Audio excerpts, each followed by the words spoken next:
And we're back. The Proper MMA podcast returns with UFC 319 in the books. Khamzat Chimaev, the new champion of the world, beating Dricus Du Plessis at the weekend to take that middleweight title over 5 rounds. A good card for the UK fight fans as well. Lerone Murphy with a pretty epic win over Aaron Pico, looking now nailed on for a featherweight title shot next against the Alexander the Great Volkanovski, and of course Michael Page with another win at middleweight as well. We're going to discuss it all, Sam and Joe, with you for the next half an hour or so. First, let's catch up with Joe and how he's doing. All good, Joe?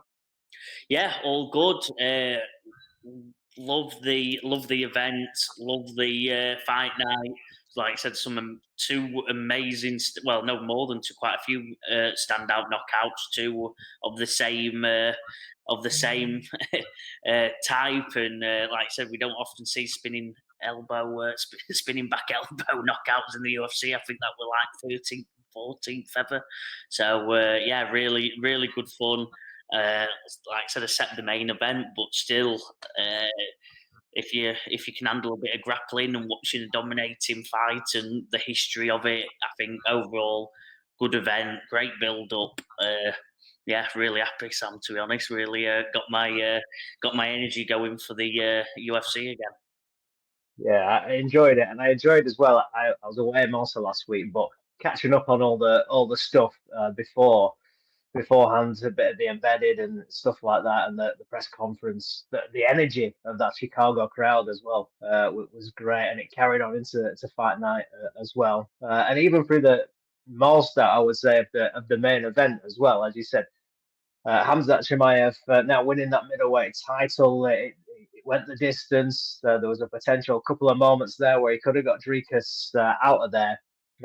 As a fight, obviously you said there, grapple heavy, not maybe the most aesthetic best watch of the fights we've had this year. But what did you make of it as a contest? I suppose first of all. Main event, yeah, it was dead interesting because you expected Dricus, who has grappled. It's not like we've not seen him not grapple against anyone. It wasn't Israel when he was coming up, and you're like, well, he's beating everyone on the stand up here, but we've never seen him wrestle. Never seen him. We have seen him grapple a little bit, and yeah. So it's either Hamzat's levels have gone from unbelievable to the greatest grappler we've ever seen, or something was just a miss to me.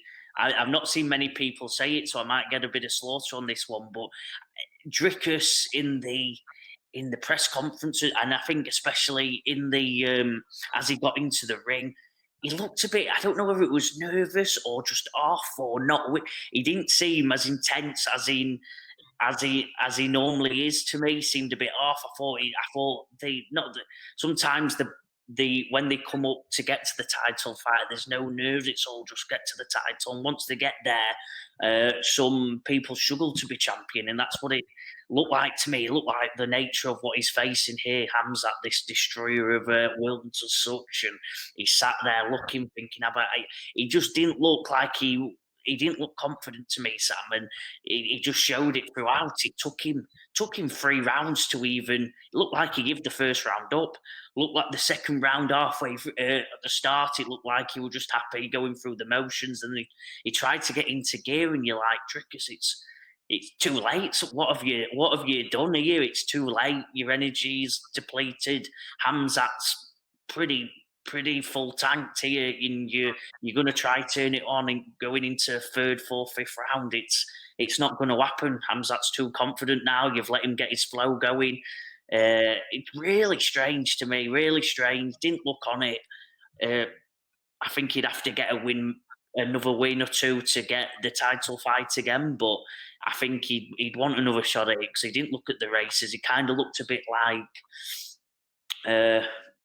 Leon Edwards to me when he fought Bilal, where he just didn't have that energy to win, to do whatever it takes. And he's a competitor. He fought till the very end. He tried till the very end. That fifth round had switched, and he finally started to get a bit of action going himself, a bit of counter wrestling, and got the one or two submission attempts where I think we're all just begging for at least a good chance or a close encounter. But no, Khamzat destroyed. Would have liked to see him go for the finish more, but I think when it's that title fight and you want to become champion, it's been your whole life to be champion. I think he made sure he was champion, and I think that's it. Like I said, it's a shame for the fans, but he did what I had to do and just completely did it in dominating fashion with very little risk taken up until that fifth round when he probably thought, okay, I've got this in the bag, let's just survive here. Yeah, and I suppose after maybe the first rounds, he probably knew he didn't really have to take many risks. He knew he had that strength advantage over Dricus, and he could pretty much do what he wanted with him in terms of keeping him down and nullifying anything that Du Plessis had to offer, except like you said that final round where he had to go out there and he had to go and try and get a knockout, get a win. But even then, like you said, it just didn't seem like the same guy. Obviously, his energy's depleted, but that kind of last 30 seconds where he's trying to work a submission there. This is to hold on to your title, and it just felt like he should have gone hell for leather there. So, trying to get some ground and pound off and trying to hit Khamzat rather than try and get a submission against the guy that's basically held you down for 5 rounds. It just felt like that's not going to happen. Why are you trying to do this? I don't know what. Obviously, gets criticised at times, Dricus, for technique and things like that. But yeah, I just thought, like you, it was a bit of an odd performance. Some of it he couldn't do anything about, and I thought some of the corner work as well for Dricus, even until like the third round, maybe the fourth, can't quite remember now. I had to watch it back, but certainly in 3 rounds, the corner was saying to him like, "Oh, he's just nicking the rounds and this kind of thing." You're thinking this is this is 10-8 territory every round pretty much. It just felt the whole thing just felt a bit off from Team Du Plessis. Yeah, 100%. Yeah, but to be fair, like we said, all credit to Khamzat. Really, even though he's killed a lot of fans in that one, I'm still excited to see what's next. I think he's done what he's had to do. Now let's see him confidently have a great title reign now and see how good. Because the one thing I'll mention is when Dricus got him standing up, which we have seen before, but Dricus caught him a few times. That awkward style still came through, and he still got a punch. He got a few clean hits, and I think that's why Khamzat took no risk, because as soon as he did stand up, Dricus caught him nearly every time. Not anything powerful and nothing where wobble, but he got through pretty cleanly all times. And I thought, well, that's a big deficiency for Khamzat, because it only takes some of them killers that have been coming up the last couple of years to really stand up with him. Stop 1 or 2 takedown, and you've got some high level stand up fighters there, which Dricus is, but I think through a different direction of awkwardness where I don't know if you get into Khamzat and get stuck in, it looks like there's still a couple of deficiencies in that stand up. Is not quite honed yet, but hey, if he does that to everyone, it won't matter.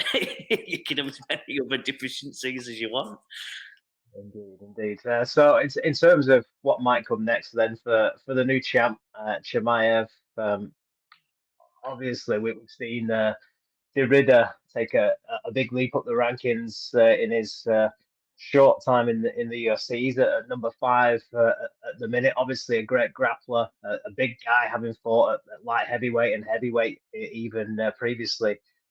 Before he's a big guy for middleweight. So for me, that's an interesting a matchup on the ground. And then in Paris, we've got Imavov and Moralho squaring off for that fight, which potentially you would look at that one. 2 good all rounders being the number 1 contenders match at this point.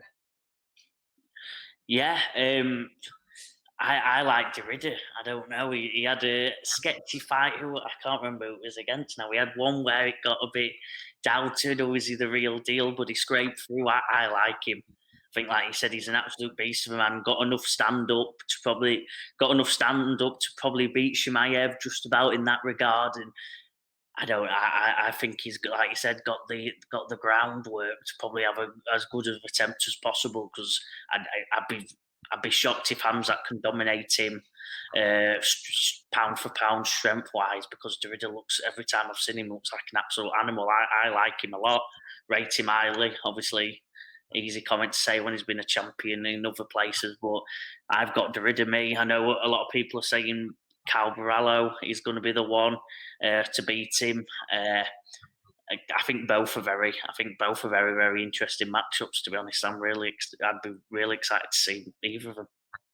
Yeah, I do like the Derrida fight. Like you say, he's a big guy. I'd like to see those two. Like if they did announce that fight, those two at an early press conference, just next to each other, just to kind of size each other up. Because like you said before, Khamzat looked big in the cage against Dricus, although he's steaky. He had the height advantage, and he did look big. Khamzat, when you see some of the training footage, he does look huge at the minute. But Derrida also looks massive against some of these guys at middleweight when he's been facing them.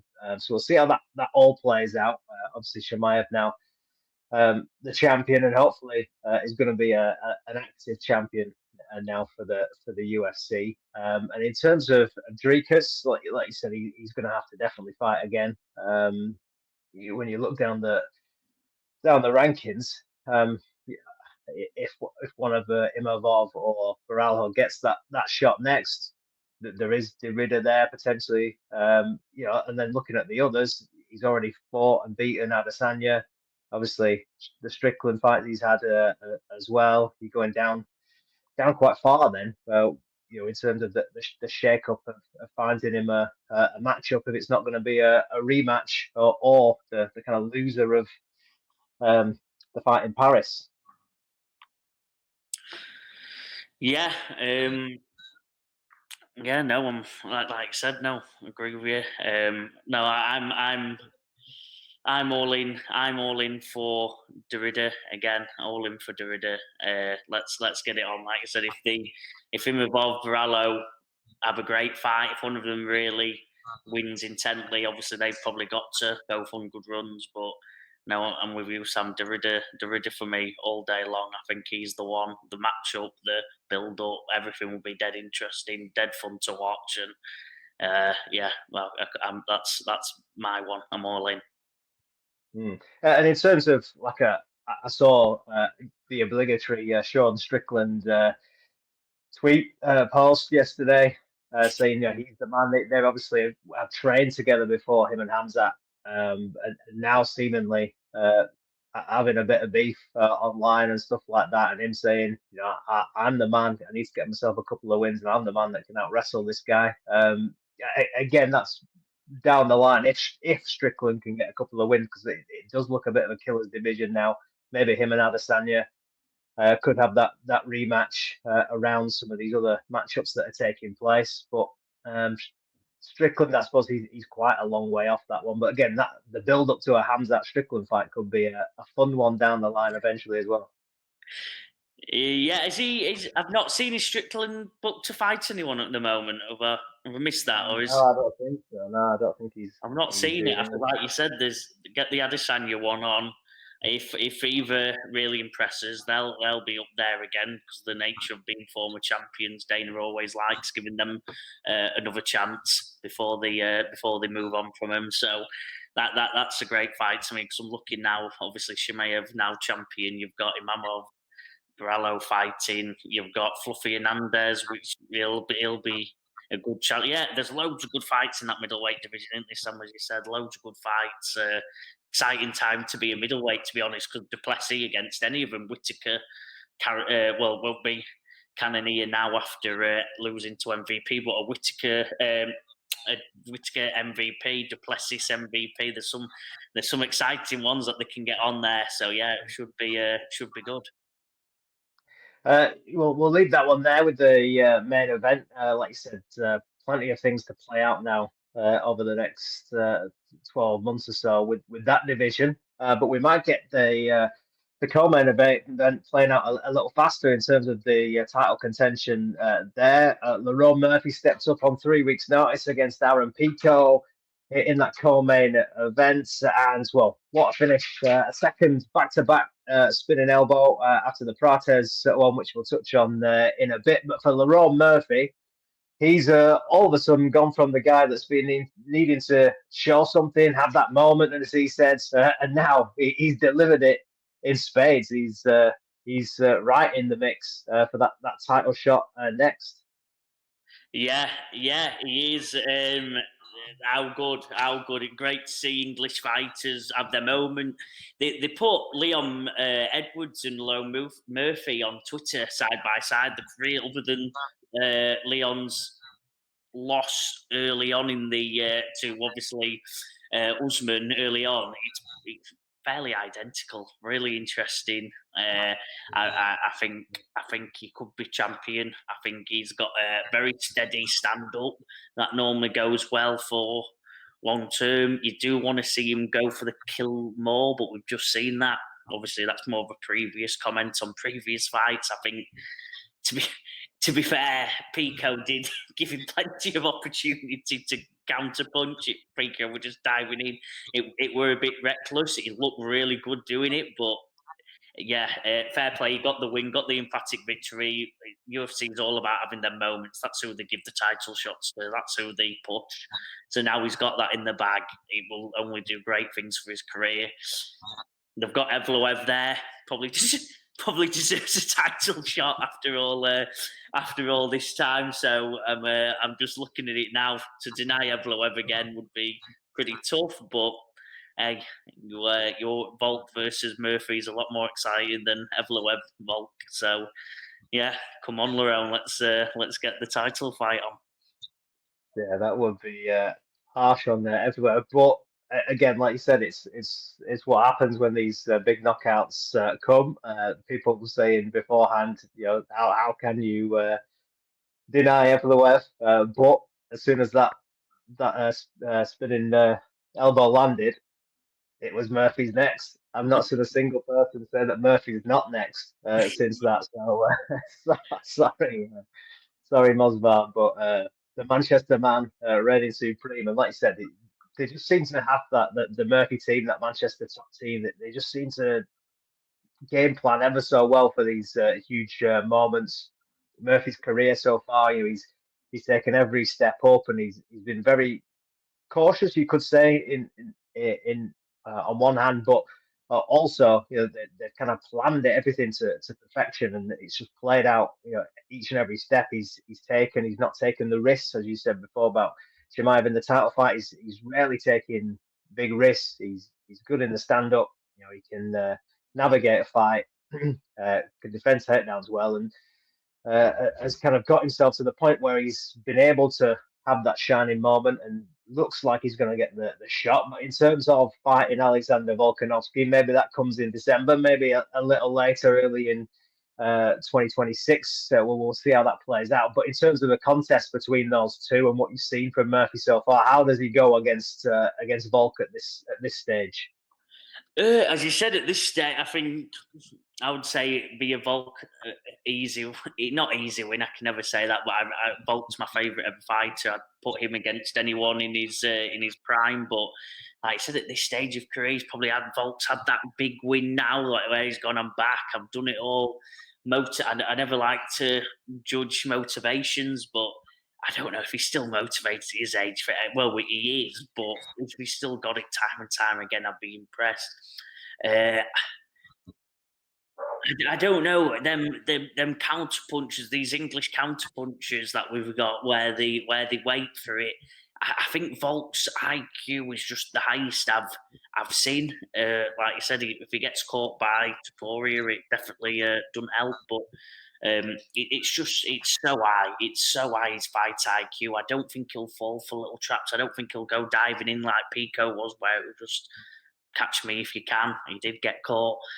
I don't know. I just think Volk's that so high level where I'd love to see him. To be honest, I'd love to see Murphy fight one more time, get one more win in him. Let's show a bit more and get in there because, like I said, up until he got the knockout, you were a bit nervous. Pico were dominating them body shots. Them body shots he were chucking on Murphy were just so vicious. You were like, oh God.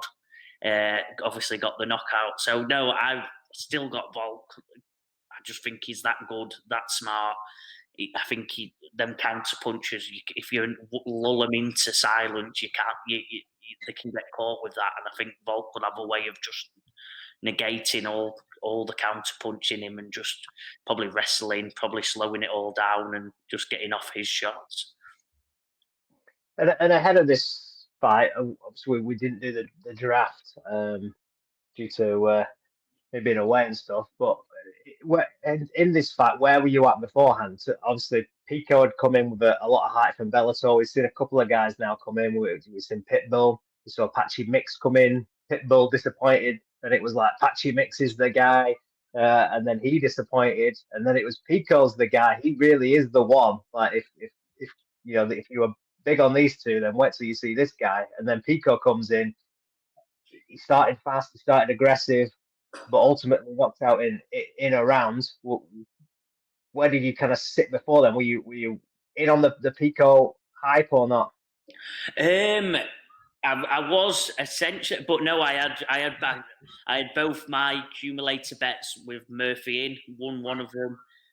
Just lost one because I put Andrade in, so that were a mistake. But no, I had Murphy in both of mine. Won a bit of cash, Sam. To be honest, I thought Murphy would have too much, like you said.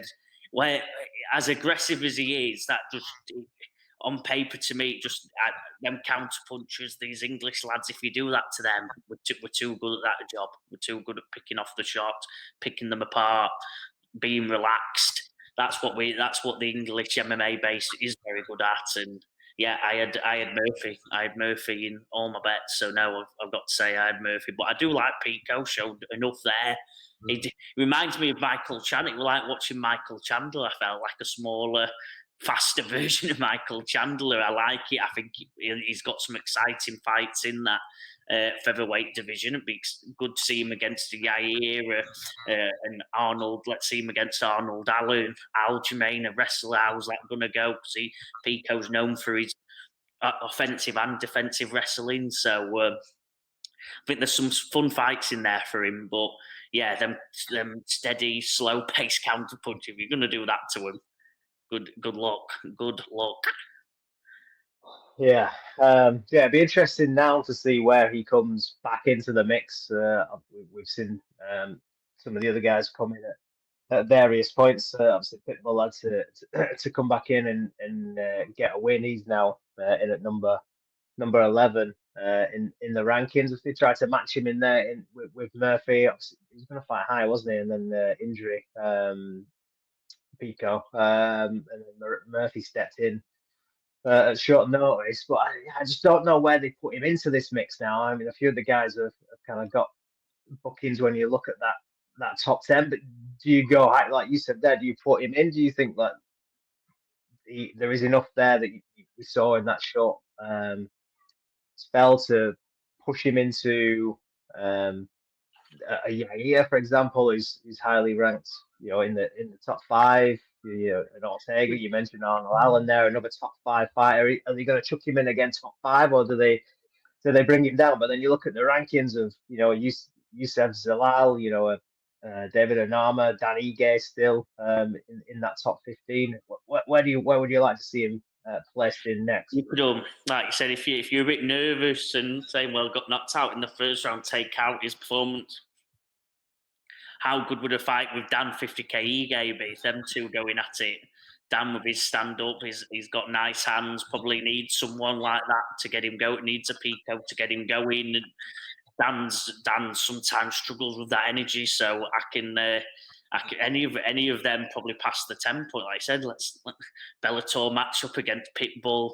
John Silver's at 10, looking for a big name. If is Pico that big name to jump up? Maybe not at this point, but someone coming off a loss, a Josh Emmett, absolute monster like Emmett against Pico. Let's see if he can handle the one-punch knockout power of Emmett and all that size and strength that Emmett's got.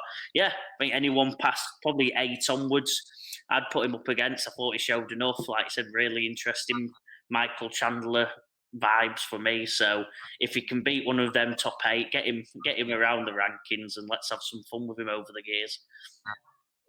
Indeed, we'll see how that one goes. I'm sure he'll bounce back. Aaron Pico, the UFC certainly seem high on him anyway. So I'm sure another big name, like you say, when he eventually does come back. But we wish him well on that main card. Let's run through some of these. Carlos Prates back in the win column, defeating Jeff Neal. And again, the first of that double header of spinning back elbow KOs. What did you make of Prates' performance, bouncing back from the loss to Ian Machado and Gary? Looked really good, didn't he? Looked really impressive. Liked him. I thought the fight was brilliant. Jeff Neal didn't really offer too much in terms of movement, but you know what you're getting with Jeff Neal. If you're getting a boxing fight, you'll lose. But if you make it mixed martial art, kickboxing, Thai boxing fight, then you've got a good chance against him. Prates did that. It was long rangey. There was something with his, I don't know, he didn't seem to be highly technical. It seemed a bit loose, his kicks. He didn't seem to be having that solidity, but then he got the knockout. So all my thoughts were ridiculous because there. But there's something not quite there for me with Prates, but still an unbelievable fighter. For me, it just gives even more to Machado Gary. He's only lost once on short notice. He's beat, we've seen him probably get on to the other person he's beat, the other Englishman. He beat as they call it form in horse racing, don't they? When the form's good, well, Machado Gary's form is probably as good as anyone because everyone he's beat has then gone on to have good wins and very impressive wins behind him. And Machado Gary's always find a way to win, apart from a very, very late notice fight that he took and still looked impressive against probably the future. Well, should be a future title contender / champion in Rachmanov. So, yeah, I'm. To be honest, I know he gets a lot of hate, Gary, but I'm all behind Machado Gary now. I think if you look at form, look at his wins, look at what he's done in the UFC, let's see him getting that one in that top 2 now. Let's get him another fight and let's get him a title fight very, very soon. Indeed. So a win for Prates. It'd be interesting to see where they place him next. He was ranked 12 going into this. He's beaten number 11 Jeff Neal. He asked after the fight he wants to fight in Brazil in October, and it's going to be interesting. I know Michael Page, who we'll talk about in a sec, put his hand up for that one, but there are some names in that division. He asked for Leon Edwards. That'd be a big jump up to 4. I'm not quite sure Leon will be up for that one, but potentially a good matchup for Leon Edwards. A stand-up fighter. With the issues he's had with the grapplers, but whether he wants to face number 12, we'll see what happens with that one. But if you look at the what guys ahead of him, you got Gilbert Burns. Would they put 2 Brazilians together in Brazil? Could they actually get Colby Covington to do something? But that'd be an interesting matchup in Brazil with Colby Covington's past it comments. Would be. I can't see Colby taking that on. I just can't see. I think it'd be an unbelievable fight. Like I said, Brazil. Get Kobe saying every outrageous line he's ever come out with, but Colby's done for me. I think he's looking for a payday or 2, and he'll sail off in the sunset. Well, that would be insane if they could pull that one off and get the start of Chaos Covington back in Brazil. Joaquin Buckley potentially, obviously lost last time out. Maybe he comes back there against. That's a real good fight. Two stand-up guys going at it, and so there are good matchups for him when you look at that. Not too many, real heavy or informed grapplers until you get up to like a Kamaru Usman and Rachmanov, really highly ranked up in the top 5. Yeah, I like that Buckley one. Buckley's had some highlight reel knockouts. You've had Prates highlight reel knockout. Both fairly active. Both have got name value now because of the knockouts, and both exciting fighters in their own unique ways. I think that'd be an interesting matchup. I wouldn't want to predict that either way. And then that probably, if either one wins, that gets them again probably a top 5 fight where one of them big lads, one of them big names will accept a fight once they get one more win in them. So yeah, that Buckley one makes all the sense in the world for me. Yeah, it will be an interesting fight. Would like to see that one, but yeah, I think plenty of excitement in Carlos Prates to come. Let's move on then to the guy that was mentioned potentially to face him if he jumped back down to welterweight. Michael Page put his hand up in the pulse fight press stuff to say I'll fight Prates in Brazil, no problem. Beat Jared Cannonier over 3 rounds. At middleweight, second win in a row in that division for Michael Page, who coming to the UFC has not got the stoppage yet, but he's beaten some good opponents. Only lost to Ian Machado Gary, as you said. The form line of Machado Gary continuing to look good, but Michael Page's form line also looking good. Taking out a top 10 guy in the middleweight division to leave him ranked both at welterweight and at middleweight as well. Where does he go next, Michael Page? Hey, that's a tough one, isn't it? Like you said, I liked him at middleweight. Looked like he had a bit more meat. Naturally, had a bit more meat on his bones. Had a bit more power in his shots. I think that middleweight division probably needs him more. There's some big names up until like you said, up until Cannonier in that rankings, the top 8's very good. Whittaker, Hernandez, Barello, all trying to fight. I think they need a bit of. I think they need a bit one for them, but probably older names. And Adesanya MVP will be it's one of them classic worst fight. Would be the worst stand-up fight of all time because of both the styles or the best, and they get stuck in. A Sean Strickland, I think, would be dead interesting. Bobby Whittaker probably needs a fight. That will be very interesting. I think they've probably got a few more, in my opinion, that can fit that bill. They've got a few older names. Obviously, they've chucked Cannonier. I think MVP's probably not going to get a title shot. He'd have to really fight often and get one or two more probably get another knockout highlight reel to get a title shot at this point. But like you said, I like Whittaker, like Adesanya, two really interesting ones for me. So I'd go probably more that way. Du Plessis probably won't fight him, but I'd go that way because at welterweight, who would I be excited to do? They could realistically, there'd only be a Colby fight there, or I think middleweight has a few more fights for him. Sam, I don't know. Please disagree with me if you think, but I just like one or two more fights in that middleweight there. The older bracket that probably phasing out. Welterweight's just an absolute killer zone right now. Middleweight's half going up, half coming out. There's a bit of a turnover where there'll be a few fights for him to have some fun, get a few co-main events in some big numbered UFC. Well, won't be numbered anymore, I guess. Whatever it becomes with the new TV deal, but in these big. Not pay-per-views anymore either, but in the big headline cards, I think that also co-main events, really interesting fights. I think that's what MVP's here for. Yeah, no, he definitely wants the names and the names value. But I agree. I kind of don't like it almost the fact that you go up.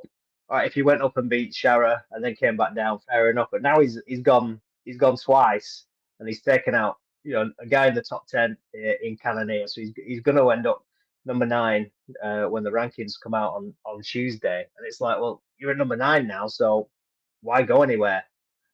So I agree. I think he's got to stay at 185. I think the only fight for him really at welterweight is the Leon Edwards fight, which he's kind of saying, when the UFC come back to London next year, that's the main event. That's what I want to do. So I think he's trying to keep his name in that division, and maybe wants to keep that ranking as well, so he can fight Leon Edwards in March next year, which would be a great fight for the UK. Two good stand-up fighters, two UK guys, headlining a card would be fantastic.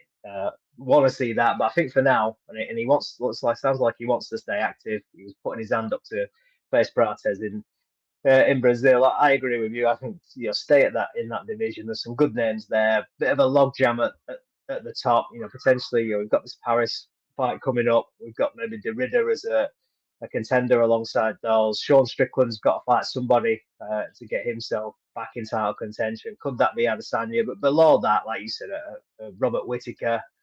I think that sounds like an interesting fight to me, but a bit like you said with the Adesanya fight, that could be a great fight, but it also could be a bit like that Till Whittaker fight a few years ago where it's just chess and nothing really happens.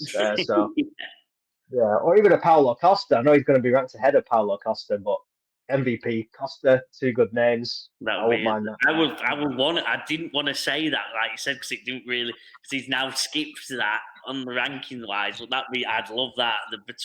Vittori's ranked below Costa somehow, even though Vittori beat Costa a couple of years ago. But there's a few old names from a couple of years ago where you'd love to see fight MVP. They've still got the main value, and if he's not bothered about the championship, which he's not really, like I said, he's more just gone for big fight, big names, big paychecks, and there's more in that middleweight. Get Costa another win, chuck him against MVP. That'd be one I'd love to watch. The build up would be fun. They get stuck into each other, but they do it both in their fun, daft ways that they do it. So yeah, there's for me, like you said, Sam, a lot more fights at middleweight for me that I think is if it falls into place, I'd watch any day. If it's on TV on a Saturday night, I'm watching them fights. Yeah, we'll see what happens then with MVP. But yeah, plenty of names in either division really. But yeah, for me, you've got to at least do one more at middleweight. See where you go with it. Otherwise, you're just taking up guys and then taking out guys out of the rankings and then just doing one and just leaving that division looking a little sparse once a couple of the fights happen. Let's just finish up with a couple more.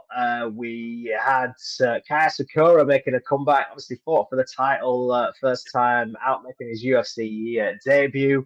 This is one where they matched him a little bit further down against an old head in Tim Elliott experience. Maybe trying to get a name on his resume, but the upset in a way, I suppose, happened with Tim Elliott showing all that veteran skill and grit to get the win. Second round submission. What do you make of that fight? It's like you said, Asakura thought he looked good in the first minute and a half, and then Tim just, in his awkward way, just figured him out, and he didn't have anything else. Tim just figured him out and slowly beat him down till he got the submission. For Tim Elliott's madness, not fought in a while, but he's always daft. His Twitter account, he's just nuts. So he's good fun. I kind of like him. Whether that gets me I like him. I think he's always worth it, and he's that awkward. He's a good challenge for anyone. He's a classic gatekeeper for me, where if you want to beat him, welcome to the top 5 in the division. That's probably where he's at, but he's that awkward and that different and that difficult that probably a good test for anyone coming up to say, well, beat Tim and then you'll get a big name. But you need to beat Tim first, because he'll be the one to, I think, hold a lot of these top names down. So no, I thought Tim Elliott was dead impressive. Struggled at first and then just whittled it down. Said, I've got this, no pressure, and got the win emphatically. What did you think? Yeah, much of the same. Really, like you said, Asakura, he needed to get that win. Yeah, I thought he started quite strongly, but as you said, once Elliott kind of got any kind of figured him out even slightly, he just seemed to just fade, and Elliott, yeah, got a good win there. And I don't know now for Asakura, he came into this, having they put him in the top 15, only just, and it's going to be interesting to see what happens with him now, having come in with all that hype, and then, as you said, fighting the classic gatekeeper of the division and falling foul of that. It's a tough one to come back. We'll see what they do with him. And for Tim Elliott, he said it was his last on his contract, I think. And Dan had said, we want to keep him around, obviously. So again, maybe a bit of a second run for another run for Tim Elliott into this top 10 now. we'll see what happens with him. Always exciting matchups. We'll see what happens. Steve Ersteg got a booking. I've not heard much of Steve Ersteg recently. I think Elliot v Ersteg could be. That would be a great fight, wouldn't it? Yeah, I like it. Steve Ersteg, yeah, ranked 10th. No, because he's he just won, didn't he? He just beat Odie Osborne, I think, the week before in that. Oh yeah. in the fight night that no one watched. He fought O'Day. He fought O'Day Osborne, didn't he? And he got the win. To be fair to him, so mate, timing wise, good call, Sam. both coming off a win, both in that same probably point in their career.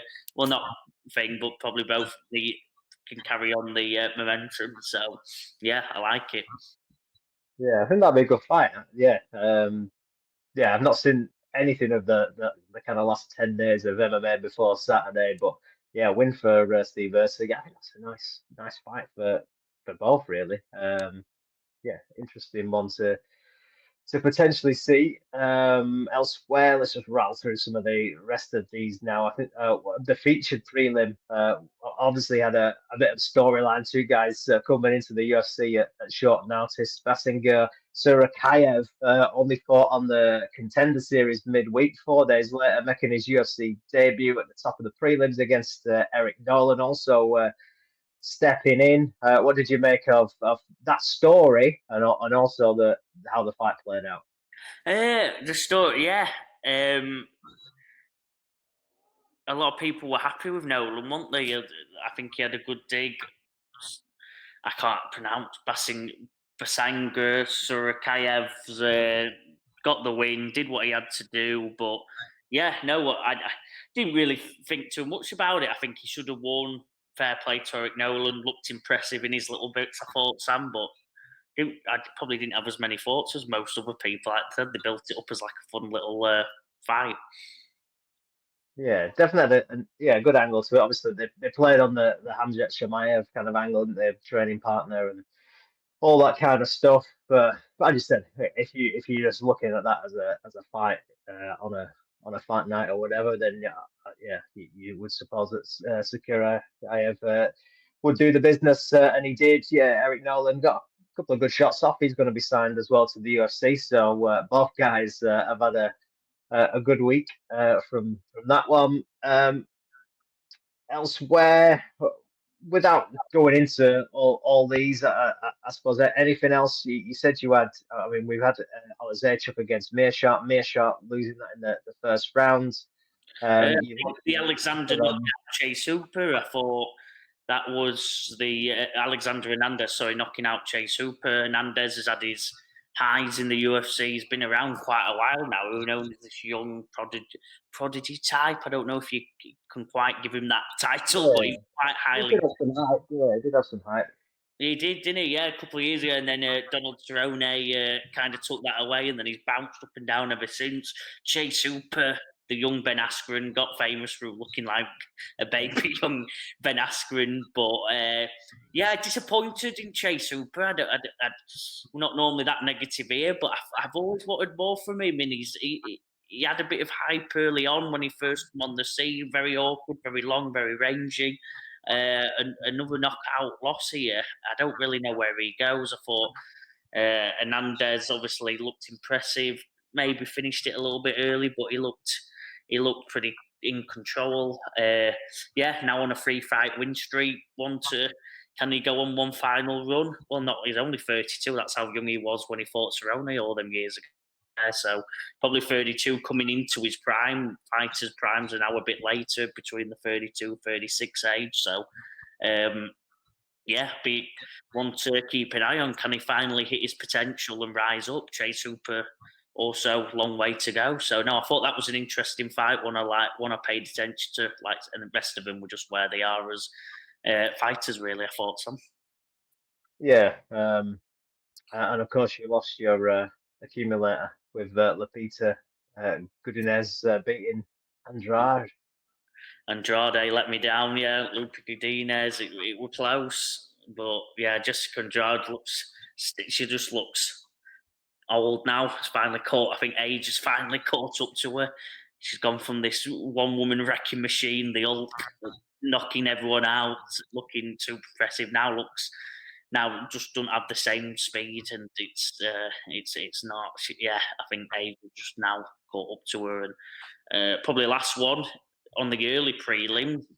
Sad, not a sad place because you all have to close out your career, but Edson Barboza, after the career he's had, being ranked top 8, having big fights, and then losing to Drakkar Klose in a early prelim. We're looking at the end of Edson Barboza, Sam.